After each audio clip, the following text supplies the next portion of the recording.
way.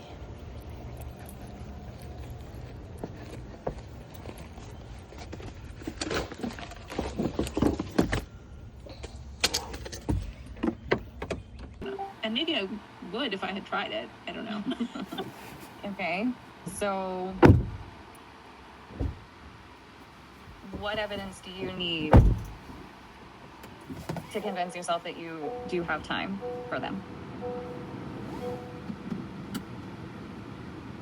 I don't know. I mean, I'm also just kind of thinking like it came up same kind of deal, sort of, in that other clip that I had showed you where I did the running on the dog's line and then a blind and then a front, or no, I think it was 2 fronts. I mean, the reason I would have picked, if that was a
Okay. Well, and I just last night, it just so happens that the next course I have just like a clipboard with courses on it. And I was like, well, this one wants like 4 front crosses in this course, or it was a lot, I thought. So I was like, maybe I just convinced Megan to build this on Sunday. Excellent. Yeah, something like that. Okay, and it also had a spot that I was for sure would have planned to do a blind, but I'm like, I guess I could do a front cross there too. I mean, even if it's not the best option, I think for now you need to not let yourself avoid them. Yeah, I think you have to like do them, because if you have time for a front cross, you have more than enough time for a blind cross. Right. And like I have the opposite problem. My body defaults to front crosses. So you just need to come over to my side of the table. Right? So like even when I plan a blind cross, I'm like, oh, I have so much time, I'll just front. I want you to get to that space. Okay. Okay. Well, I also think like the question you asked me earlier is like, what evidence do I need to know that I have time to do a front cross there? I think part of my problem is I don't know what the answer to that is, because even that comes up. I mean, that came up for both Megan and I in the course we did last weekend, that we were walking the opening line and we're like, well, I would love to do a reverse route there, but there's no way I can get all the way there. And then both of us, when we actually ran it, we're like, I have plenty of time. I was slamming on the brakes to stop myself from crossing their line there. Yeah. And so it's like, I just don't know how to make those predictions. You need more practice. So, and maybe it's that like you choose your dot and then you're like, oh, well, that's nowhere near far enough ahead for the front cross. It might be that like the position you're choosing is not ballsy enough either. So, you know, choose your positions like normal and then visualize, is that far enough ahead for front cross? Or if my only option is front cross, where is my dot need to be? And then figure it out somewhere else and how to get there, because she has all these obstacle skills and you're plenty fast enough. Okay. I'm just trying to, and like the my brain is struggling with this. So the dot in question is the one for the obstacle before the obstacle that you queuing a front cross on, right? Yes, and then also probably to help you, I would add a dot. I would probably add a dot for when the dog is landing the previous obstacle and for when the dog has landed the front cross, so that you know how far you have to get after rotating to get out of her way. Because it seems like you're stuck in that, I can get to the place I need to rotate, but I can't get out of her way, and that's why your brain says don't front cross. It's like you're getting where you need to be to give her something. She knows where she's going, but then she has to wait for you to get out of the way. So you probably need like an extra dot. Okay. Reminding you that like it's not just turn around, it's not just give her the front cross, it's front cross and get the heck out of the way. Okay. And you know, the running on the duck's line eliminates the turnaround. You only have to get out of the way, and she has to do the rest. Right. So maybe you just need an extra dot to help, because then you can, if it feels like the out of the way dot is too far away, then you need to move the start of the front cross dot. Okay. If you want to post the map and we talk about it before you take it to Megan's. I did post the map. Okay, well then I'll get to it today. In that thread. Okay. So okay. I think it was in my thread with all the runs from the Rainbow Festival that I posted the map. Okay. So yeah.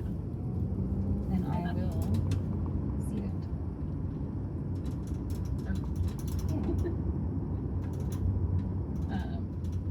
I have another question if nobody else wants to. No?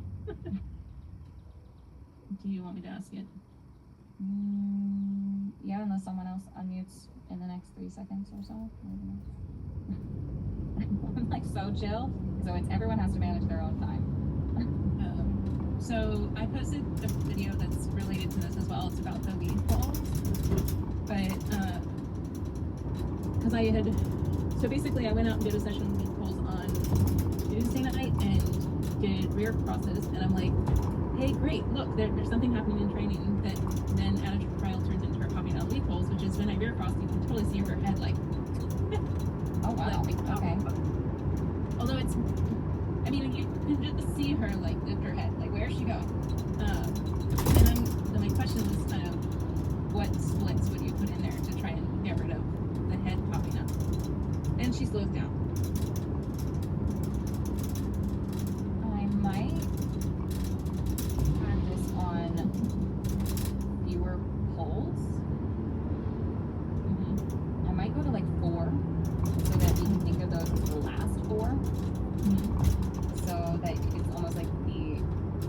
starting her so that instead of her leaving 8 poles, she's just running for that same distance, and that you're doing that rear cross sooner and sooner. But she's not actively doing something, but she's locked on to 4 poles. So that would be rear crossing while she's still just running towards the poles. Yeah, it would almost be like you're trying to push her commitment to the poles. Okay. Like it wouldn't surprise me if you got it, just because she would go, wait, do you still want me to go do those? Because that's what she's saying. Do you still want me to weave? Right. So I would try to replicate it that way. So that if you do, if she does break commitment, she's at least not popping out. Right. You go, oh, I recreated the problem there. Oh, okay. Okay. Yeah, and because when we were doing it on Tuesday night, she stays in the poles, but I mean, I'm just like, how do I was kind of debating, I don't know, do I just keep doing that? But she's still practicing the head popping up, which is not really what I want. And it was mind-boggling a little bit to me that, because I was alternating reps of me just running forward and reps of me doing the rear cross. I only did 4 reps, so it's not like it's a lot of data, but the rear cross reps were a half a second slower than the me running forward, which I'm like, that's a lot of time to be giving up. Yeah, that's a lot of time in the scheme of things. Yeah, I would try it with 4 poles to see if you can get the same kind of head up reaction when you cross behind. So Okay.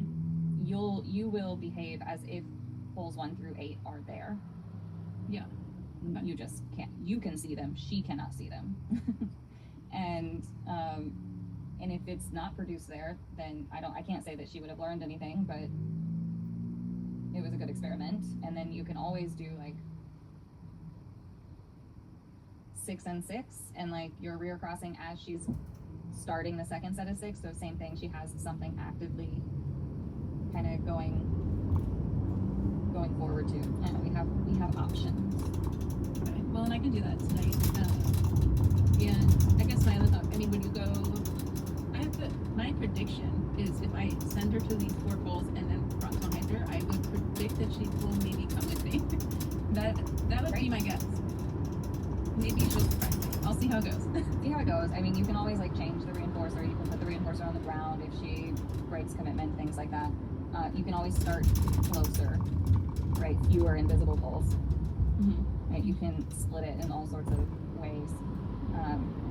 But to me, if she broke commitment, that would almost be ideal, because then you go, this is the problem. Right. And so producing the problem without actually producing the mistake, I can fix that, right? So that's way easier to fix than this ambiguous, oh, you lifted your head, so what am I going to do, not reward? Right. Exactly. You can't, right? But if it's so clear that she broke commitment and she didn't leave, of course you can withhold reward for that. So that would be ideal if she broke commitment. Okay. Well, I'll play with that tonight, and I'll let you know how it goes. Yay. Excellent. Thank you. You're welcome. All right. What else? Can I talk about my stuff? Go ahead. Go ahead. Sorry, this is Randina with Charlie. Hi. Hey, we did our second movie trial. Yay. How'd it go? Overall, I was really happy with stuff. So we kind of did more of a normal entry where we entered 2 days. We did novice jumpers and novice standard on Saturday and Sunday. Ended up with 4 Qs, and overall, everything, much blue That's ribbon. amazing. Fun stuff. So I really can't complain. But Yeah. of course, That's a there's big little change. pieces that I want to fix. So, overall, the agility stuff was great. I felt like she ran slower than she does at home, and I think that's just a confidence thing. And I did a much better job of not taking her by the collar and leading her right up to the start line. I, gave her a little bit more ability just to do that on her own. I do plan to post the videos and just get some feedback from you on them. But I think kind of the things today that I wanted to chat about was I kind of don't know what to do with her when we're waiting outside the ring to go in. And also, when we were entering the ring, I wasn't really happy with the fact that she was kind of trying to look out of the ring and look at dogs or people or whatnot, kind of as we were walking in. I took kind of when I would take the leash off, then she kind of wanted to look at stuff, and I had to kind of be like, hey, come back here, over here, and but once I got her up to the start line, she was 100% focused. There was leash runners walking by. I don't think the judge bothered her. I don't think bar bar setters. There was a photographer clicking in one of the corners. Like none of that bugged her in the ring. It's more like the hubbub outside of the ring. And it was a lot harder on day 2 because we were the very first dog in the ring. So I think there was just all these other dogs and stuff right there. Day 1 I think was easier because we were last dog. Like a lot of people had cleared out. There wasn't as much going on. So it was sort of, day 2 was a lot harder for us. And I think part of that was first dog and just kind of more hubbub. Yeah. Okay. So what are you currently doing with her outside the ring? Yeah, so I traded out of the car and I kind of tried to time it so we wouldn't have a lot of time just hanging outside ring. So I kind of just brought her in on a leash, kind of kept her on a short leash, found kind of a quiet corner. We did like just some sits and downs and spins and hand touches, and I was just using like kibble or sometimes I did a little string cheese, and like she was great with that. She loves toys, but I've noticed like if I try to do any tuck stuff, she's a little distracted. Like she'll kind of like won't grip it as well. Plus, there's just not a lot of space to be playing with toys and stuff. So we're just kind of like, I tried putting her like kind of between my legs, and she would sit there for a little bit, but then she was kind of like wanted out. So I feel like we need like a good stationary behavior. Because there isn't, I think she'd be happiest if she could just sort of walk around and like not have to plant herself somewhere. But I think there's just not enough room, and like passing dogs is a little hard for her sometimes. So it's like, I feel like maybe a downstay would be a better option if we could just find a quiet spot and she could just downstay might be better. Yeah, I want her to be able to look around as much as possible. And even if that, like, it might not be easy in this kind of space, even if that is like sniffing, and I think this will also change a little bit, right? She only has the couple under her belt, and like you said, she's so focused once work is certainly beginning. So she just hasn't connected it yet, right? She's like, la la la, I don't know what we're doing here, work.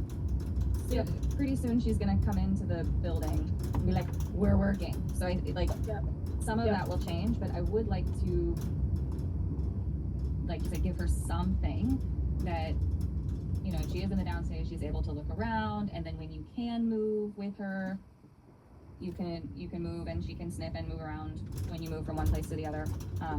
That kind of sounds like the most ideal, because you probably do same thing, like as she gets more intense for the work and like figures out the pattern, you're going to want a calmer state ringside too, because all that's going to lead backwards. Yeah, and I thought about a snow mat too, if that might be a good option for her. I know she loves doing